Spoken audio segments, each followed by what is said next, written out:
안녕하세요, 김신철 변호사입니다. 오늘은 많은 분들이 헷갈려 하시는 주제죠. 개내생 변제기간은 무조건 3년이면 끝난다 라고 생각하시는 분들이 많은데요, 그렇진 않습니다. 오늘은 이 변제기간이 3년을 넘어서까지 갚아야 하는 사람들이 있는데, 또 심지어 5년까지 갚아야 하는 사람들이 있는데, 도대체 그런 분들은 왜 그런지 한번 살펴보겠습니다.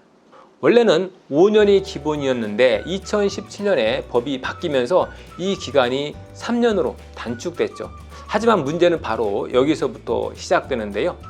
실무에서는 아직도 이 36개월, 그러니까 3년을 넘어서 40개월, 48개월, 심지어는 5년인 60개월까지 갚으라고 하는 보정이 나오는 경우가 있습니다. 왜 이런 일이 생길까요? 먼저 채무자 회생에 관한 법률에는 이렇게 되어 있죠. 개내생 변제기간은 원칙적으로 3년을 초과할 수 없다. 다만 청산가치 보장을 위해서 최대 5년까지 가능하다. 이렇게 되어 있는데요. 그러니까 자신이 가진 재산보다 더 많이 갚아야 할 때만 3년 이상으로 늘릴 수 있고, 나머지는 3년으로 하라는 거죠.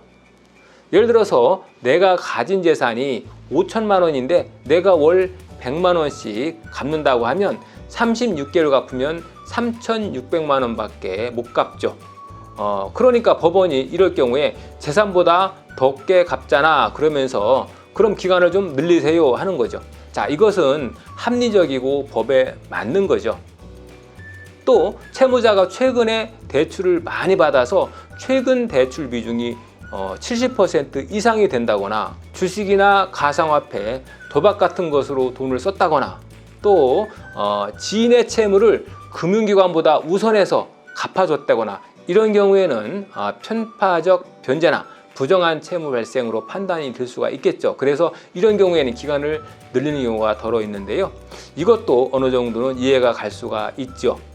그런데 문제는 이 채무자가 재산도 없고 소득도 적고 또 변제할 수 있는 여력이 부족한 사람인데, 당신은 변제율이 낮으니까 무조건 기간 늘려서 60개월을 갚으시오, 이런 요구가 나온다는 거죠.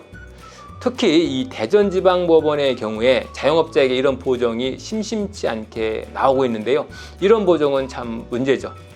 단지 변제율이 낮다는 이유만으로 무조건 변제율을 늘리라고 보정을 내는 것은 법의 취지에 어긋나기 때문이죠. 법률이 변제기간을 3년으로 줄인 취지는 5년 동안의 변제기간을 못 버티고 포기하는 분들이 많았기 때문이죠. 이러한 반성적인 고려 때문에 3년으로 법에서 줄인 건데, 이걸 다시 법원이 5년으로 뒤돌린다면 그건 개정된 법률의 취지를 몰각시키는 거죠. 물론 채무자가 빚을 악의적으로 회피하기 위해서 개내생을 신청했다라고 한다면 당연히 법원에서도 엄격하게 봐야 되겠죠. 하지만 성실하게 살아가려는 자영업자분들에게까지 이 무리한 변제 기간을 요구하는 것은 바람직하지 않겠죠.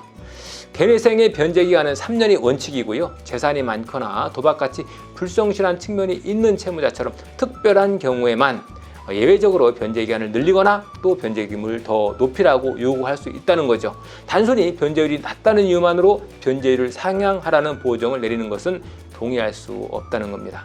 만약 이런 보정을 받으셨다면 무조건 법원의 보정에 응하시지는 마시고 채무자의 소득과 대출금의 사용처, 이런 부분들을 깔끔하게 소명하셔서 원칙적으로 변제기간은 36개월을 초과할 수 없는 채무자 회생법의 취지에 대해서 잘 주장 입증을 하셔서 불리한 결정을 받지 마시기 바랍니다. 김신철 변호사였습니다. 감사합니다.